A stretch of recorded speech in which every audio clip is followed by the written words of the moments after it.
Sir Shri द्वारा विशेष संदेश, your path to profound transformation. Friendship day, Valentine day, ऐसे अलग अलग डेज आते हैं, लोग उनका असली अर्थ ही भूल चुके हैं। तो जो होना चाहिए वो नहीं होता, जो नहीं होना चाहिए वही होता है, और लोग भूल जाते हैं।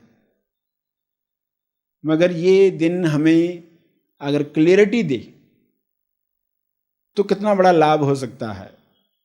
तो दिन इसलिए रखे जाते हैं, वो जगाने के लिए आते हैं, मगर उसी से ही काम बन गया ये सोच कर कोई बैठ जाए पीले गुलाब ने और ग्रीटिंग कार्ड ने हमारी दोस्ती गाढ़ी कर दी, गहरी कर दी, तो इस गलत फहमी में मत रहना। एक पीले गुलाब से या ग्रीटिंग कार्ड से ये शोभा बढ़ाते हैं, ये एक्सप्रेस करने के लिए है। इन चीज़ों का महत्व कि मूल चीज़ तैयार हुई है, अब आप उसको डेकोरेट कर रहे। मूल चीज़ तैयारी नहीं हुई हो और आप डेकोरेट करते बैठे, तो ये तो आएगी चीज़। ग्रीटिंग कार्ड बुरा नहीं है, पीला गुलाब दे रहे बुरा नहीं है, मगर दोस्ती बनी नहीं है। और इन चीज़ों को लेकर हमने समझ लिया कि हमने फ्रेंडशिप डे मना लिया, काम हो गया, और फिर अब हम चुनाव में लापरवाह रहेंगे पूरा साल। तो ये सही तरीके से मनाना नहीं है। इसलिए हम इन बातों को समझें। दोस्ती को बचपने से ऊपर उठना है। दोस्ती जब बचपने से उठकर बड़ी होगी, कभी बूढ़ी नहीं होगी। तो लोगों की दोस्ती जवानी नहीं होती है, बचपने में ही रहती है। 55 के हो गए मगर समझ बचपन की है। दोस्ती को समझाए नहीं, वरना 55 साल में दोस्ती तो समझ में आ जानी चाहिए थी इंसान को, मगर वो दोस्त टिका नहीं पा रहा है। तो दोस्ती जब बचपने से बड़ी होगी तो बूढ़ी नहीं होगी, बूढ़ी होती ही नहीं, बड़ी हुई तो बूढ़ी नहीं होती। ये खूबसूरती है दोस्ती की। तो इसलिए समझ रहे हैं, परस्पर समझ, उसमें जिम्मेदारी बढ़ती है, क्योंकि दोस्ती है तो हमें दोस्त खुद बनना भी पड़ता है। ऐसा नहीं कि खाली सामने वाला ही हमें मदद करते रहेगा, दोस्त बनना पड़ता है। उसमें जिम्मेदारी भी आप पर आती है, जिसमें आदर सम्मान रखा जाता है। और ये सब चीज़ों के पीछे कारण क्या, ये सब होकर क्या होगा?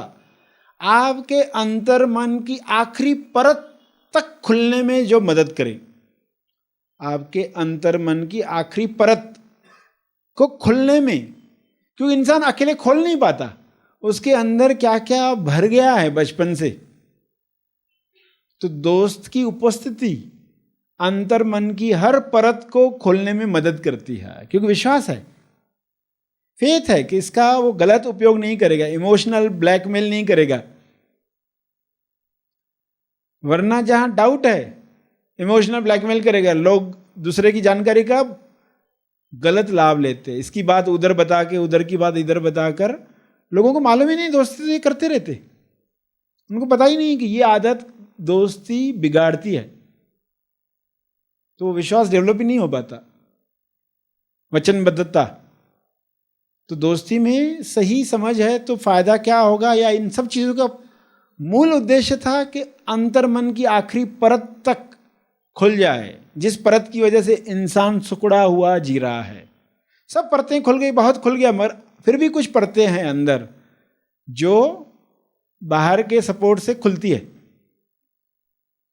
तो ये सब गुण, ये सारे उसूल आप ला रहे हैं ताकि आप पूरी तरह से खुल जाएं, कहीं पर भी कोई बॉटल नेक न रहे, रुकावट न रहे। तो दोस्ती आपको खुलने में मदद कर रही है, सही जा रहे हैं आप। और उसका कारण भी समझाइए, गुण दोस्ती में क्यों लाएं, ताकि आप दोस्तों के साथ डिस्कस कर पाओगे, संग में डिस्कस कर पाओगे। किस विश्वास पर आज हमारा संग है, किस विश्वास पर हमारी दोस्ती है, उसमें तेज प्रेम बेशर्त प्रेम है, उसमें समझ क्या है। दोस्त वह जो आपको समझे और दिल की बात समझने में मदद करे। दोस्त वह जो आपको समझे और आपके ही दिल की बात आपको समझने में मदद करे, तो मित्र वह जो आपको समझ रहा है और दिल की बात समझने में आपको मदद कर रहा है। कि अपने दिल की बात समझो। तुम्हारी बुद्धि तो कह रही, तुम्हारी महत्वाकांक्षा तो कह रही है ऐसा कर डालें वैसा कर डालें, मगर तुम्हारी दिल की बात क्या है, चलो उसको समझते। लिखो, 2 कॉलम बनाओ, लिखते हैं एक एक करके। तो किसी की उपस्थिति आपको मदद करती है, पेपर पर सब चीज़ें लाकर फिर आपको ही क्लियर हो जाता है। फिर आप दिल की बात, हृदय की बात, तेजस्थान से मिलने वाले मार्गदर्शन पर चल पाते हैं, तो ही जीवन सफल है। मेरे जो सत्यमुख है, हमारी जो फ्रेंडशिप है इतनी ट्रांसपेरेंट है। हाँ। तो उनका मुझे फ़ोन आया, एक अच्छा ऐसा शिविर है और तुम्हें अटेंड करना है, करोगे क्या? इतना ट्रांसपेरेंसी है कि मैं ना बोल ही नहीं सकता था, उनको भी पता था। और मैं ब्लाइंडली पूरे फेथ के साथ ये मनन आश्रम के यहाँ पे आ गया। हाँ। और मुझे इतना खुशी हो गया आज कि इतना सरल सिंपल लाइफ है और हम इतने कंफ्यूजन में, उलझन में बैठे रहते हैं यस, कि हर एक चीज़ को काफ़ी सारा बर्डन बना के काम करते हैं। वो मुझे ऐसा लगता है कि आज के दिन काफ़ी ऐसे सिंपल चीज़ें हैं जो बर्डन खत्म करके हम लोग काफ़ी अच्छा काम कर सकते हैं। यस। तेज ज्ञान फाउंडेशन द्वारा आयोजित और सर श्री जी की शिक्षाओं पर आधारित महा आसमानी परम ज्ञान शिविर में जरूर भाग लें।